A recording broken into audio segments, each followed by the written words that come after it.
O Agora Interior dá sequência nesta sexta-feira à série de entrevistas para destacar o aniversário de Marília. A cidade completou no último dia 4 de abril 95 anos de emancipação política e administrativa.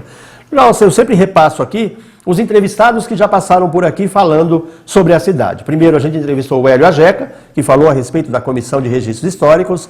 Depois, na terça-feira, nós recebemos a professora Lourdes Marcelino Machado, que falou sobre a educação e a cultura. Na quarta, falamos sobre economia, com o professor e historiador Ivan Evangelista, que trouxe para a gente aí toda uma linha do tempo da evolução econômica da cidade. Ontem a gente recebeu aqui o José Luiz de Oliveira Lírio, que estava acompanhado do Miguel Argolo Ferrão Filho, Júnior, né? E o Roberto Biava. Esses dois últimos aí, e inclusive o Zé Luiz Lírio, todos filhos de ex-prefeitos de Marília, e eles falaram um pouquinho para a gente aí a respeito da conduta que estes políticos tinham no passado. Não havia aquela disputa política de não concluir obra que foi feita por ex-prefeito. Eles trabalhavam conjuntamente para que a cidade tivesse estrutura. Exemplo que eles deram aqui foi a questão do abastecimento de água, que um prefeito começou a estruturar a represa Cascata, não terminou em seu mandato, o próximo deu continuidade e concluiu o serviço. Hoje a gente fecha a semana comemorativa falando um pouco sobre as mulheres, afinal de contas, Marília recebe o nome de uma mulher e que é em razão do livro de Tomás Antônio Gonzaga, Marília de Dirceu, que por sua vez foi escrita em homenagem a uma outra mulher, né? Eu vou mencionar isso aqui na sequência, né? A Cristina Pauliello foi que lembrou a gente desse detalhe na edição de ontem, né? Ela falou assim, ó, o nome de Maria Joaquina Doroteia de Seixas, que esteve envolvida na Inconfidência Mineira e quem supostamente recebeu essa homenagem de Tomás Antônio Gonzaga, no livro Marília de Dirceu, que inspirou o nome do nosso município. Ou seja, as mulheres não tinham, naquela época, na sociedade, muito espaço, mas em alguns casos elas eram lembradas, como foi lembrada pelo escritor Tomás Antônio Gonzaga, no caso do livro Marília de Dirceu, né? Com uma participação relevante nos bastidores. E é sobre isso que a gente vai conversar e fazer uma projeção sobre o que esperamos da centenária Marília com a socióloga e antropóloga Maria Valéria Rocha. Ela é a nossa última entrevistada que vai fazer essa análise para a gente do contexto de todos os entrevistados que passaram por aqui, né, Valéria? Sim, boa tarde, boa seja tarde. Bem-vinda mais uma vez ao nosso programa. Obrigada. Eu quero dizer o seguinte, é um prazer que eu esteja aqui, né, fechando essa série de entrevistas, que eu acho que é extremamente importante. É extremamente importante Marília se projetar. Sim. Se pensar, a gente não pensa nada de última hora, a gente tem que projetar. Tem que planejar, Tem que planejar. Então eu acho que seria de bom tom, né, que a gente pudesse ter aí reuniões de mulheres protagonizando e elas podendo ser representantes de um segmento que a gente não vê representado na cidade de Marília. Por exemplo, a gente tem poucas vereadoras. Sim. A gente tem 2 atualmente. Uhum. Seria importante ter outras vereadoras, né? Seria importante ter uma vereadora negra, que a gente não tem. Uhum. E a gente não tem visto representada lá na Câmara Municipal, né? no Legislativo. E a gente não tem ainda, e isso que me causa uma certa espécime, não temos secretárias. Uhum. A secretária ad eterno é de assistência social. E só. Sempre de assistência social. E a gente não tem mais mulheres na economia, mulheres na saúde, na educação. Na saúde, na educação. Na educação já tivemos, né? Sim. Muito tempo. Uhum. Mas fica ali restrita a essa área. Cultura também tivemos, né? A Thaís Monteiro, a né? Thaís Monteiro, a mais recente. Aquela outra que ficou 8 anos. A Yara Pauli. A Yara Pauli. Então a gente já teve, mas precisaríamos ter em postos de comando mesmo. Se a gente tivesse em postos de comando, talvez a gente tivesse uma cidade melhor. Porque, veja, Marília, eu não sei o que os munícipes pensam, mas eu tenho a sensação que Marília retrocedeu naquilo que deveria ter tido enquanto processo de desenvolvimento. A gente olha para as periferias, a gente fica indignada. A gente não tem tido a questão da periferia e também não tem no centro. Então a gente vê uma cidade esburacada, sem perspectiva. Você fala, não é possível que a gente tenha um governo que esteja zelando pelo bem-estar da população. A gente olha a água, a gente olha lixo, a gente fica indignada com as coisas que a gente tem vivenciado. E a gente percebe que, infelizmente, nos últimos anos, nos últimos mandatos, aconteceu exatamente o contrário do que acontecia lá no começo. Do que eles falaram ontem, né? Exatamente o contrário, porque lá em 29, 39, até 40, 50, 60, até no período da Revolução, os prefeitos e vereadores que passaram pela administração da cidade, vamos dizer assim, eles tinham um trabalho em prol da cidade. E não em prol de si, né? E não em prol de si, né? E com a intenção de destruir o que o outro fez ou não edificar aquilo que o outro fez, né? Então, precisava virar chave nesse sentido, Precisaremos pensar no município enquanto algo que a gente quer ver prosperar. Porque a gente tem a sensação que a cidade não prospera. E não prospera por conta da administração. Agora, qual que é o nosso papel enquanto cidadão, enquanto eleitor, para mudar isso? Porque somos nós que votamos nesse povo. Né? Onde é que a gente entra para fazer essa mudança, para colocar gente lá que tenha uma outra mentalidade? Então, aí é que tá, né? A gente... Pergunta de $1 milhão. Se eu soubesse a resposta, daria. Mas veja, eu acho que está na questão da conscientização. E as pessoas se sentirem marilhense. Se as pessoas se sentirem marilhense e saber que a cidade está numa perspectiva que é ruim, está na hora da gente virar a chave, está na hora da gente poder escutar as propostas, saber qual é a melhor proposta e saber em quem votar.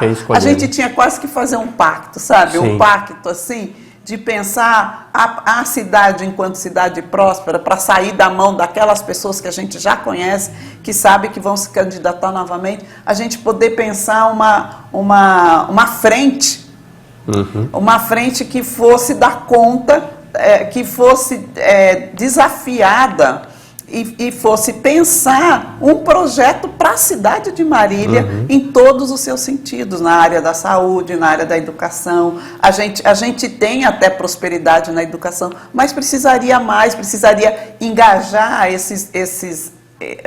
as questões do ensino com o município, para dar melhores condições para a população, para pensar os PS, para pensar os postos de atendimento, para pensar as escolas de uma maneira mais engajada.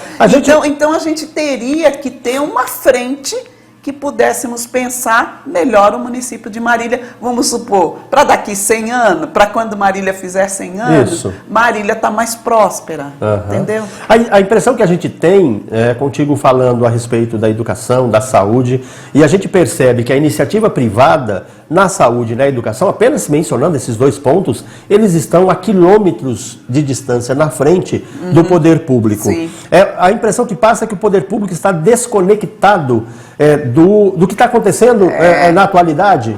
Eu acho que está desconectado das tecnologias, desconectado das questões que avançam, que trazem prosperidade. Então, precisaria estar se conectando às questões para poder pensar o melhor município. A gente teria que ter uma frente ampla para que a gente, sabe quando senta todo mundo? Senta todo mundo e vamos pensar aqui, vamos prospectar o que a gente quer para Marília daqui 5 anos, que vai completar 100 anos. Eu quero ter uma Marília mais próspera. Quando a gente compara com Bauru, a gente fica indignado de ver o quanto que a gente retrocedeu nas questões mínimas comparada com outras cidades. E lá houve uma situação bastante peculiar, né? Lá porque entrou uma pessoa que não era política, né? Uma jornalista, a jornalista Suelen Rosim, né?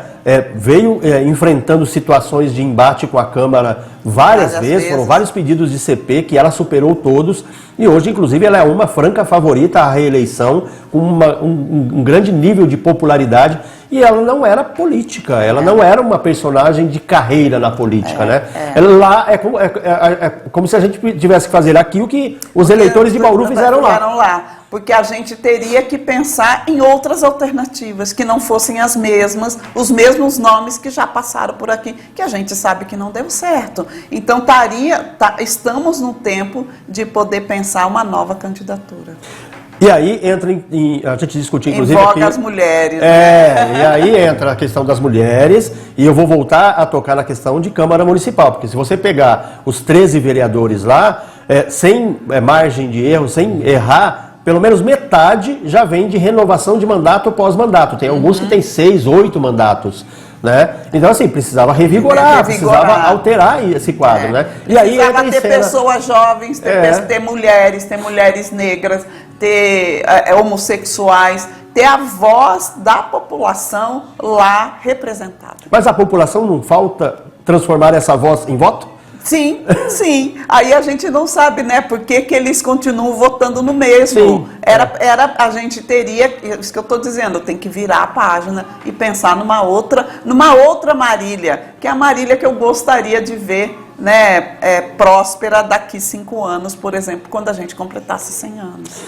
Falando agora do aspecto econômico, do aspecto administrativo, a gente está falando bastante de política, a gente sabe que é um fator preponderante, um fator relevante, mas a gente percebe, até mesmo olhando para a história, que muitas vezes a parte empresarial passou ao largo e seguiu em frente e trouxe a cidade até onde está. Sim, né? Sim. Então, assim, a gente consegue enxergar na análise que a gente faz no passado de que a iniciativa privada, de que grandes nomes, porque tem pessoas, por exemplo, que, se você pegar o Dr. Márcio Mesquita Serva, ele atropelou toda a estrutura pública para ele fazer, por exemplo, o hospital da Unimar. Sim. Né? Então, assim, a iniciativa privada, ela engole o poder público, né? Sim. Então, se depender do poder público, a gente não vai chegar a lugar nenhum. Ainda bem que temos a iniciativa privada que olha para o poder público e fala, não, deixa eles brigarem lá, eu vou montar minha empresa aqui, eu vou fazer a minha empresa de tecnologia. Essa situação é bem relevante. Né? Marília acaba tendo um arranjo econômico na área de TI, é um dos poucos arranjos econômicos que tem na área de TI.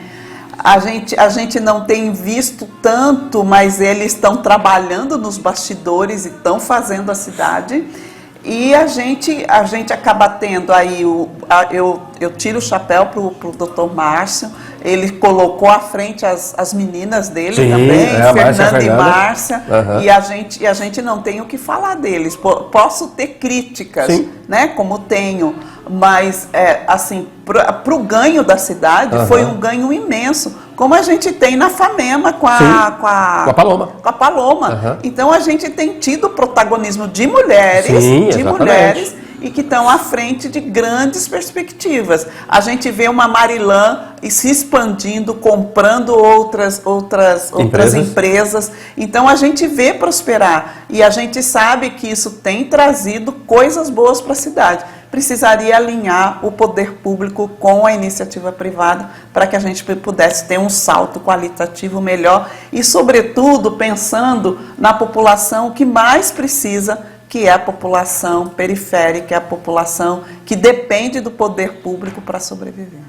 Perfeito. Eu conversei aqui com a antropóloga e socióloga Maria Valéria Rocha, fizemos uma análise aí a respeito do contexto político principalmente, trouxemos aí uma pitada da questão da mulher, né, que continua ficando sem espaço para o seu protagonismo, para mostrar que tem capacidade de realizar um bom trabalho em prol da cidade. Ela acabou de citar alguns nomes aqui de personagens que estão à frente dos seus segmentos empresariais e que seriam excelentes gestoras caso tivessem a oportunidade. E muitas outras que estão aí no anonimato e que acabam não tendo uma chance por N motivos. Seja porque o eleitor não se interessa em fazer essa troca, ou seja porque elas próprias não têm espaço no contexto político existente atualmente. É muito comum você ouvir vereador falar, você quer fazer alguma coisa, se candidate e se eleja. Só que na hora que eles vão montar a chapa deles, as mulheres são as últimas escolhidas. As últimas a serem escolhidas, normalmente, apesar das cotas. Né? Então, e muitas vezes somente para preencher a cota. Só para preencher. Né? Que é a cota de 30%. Então,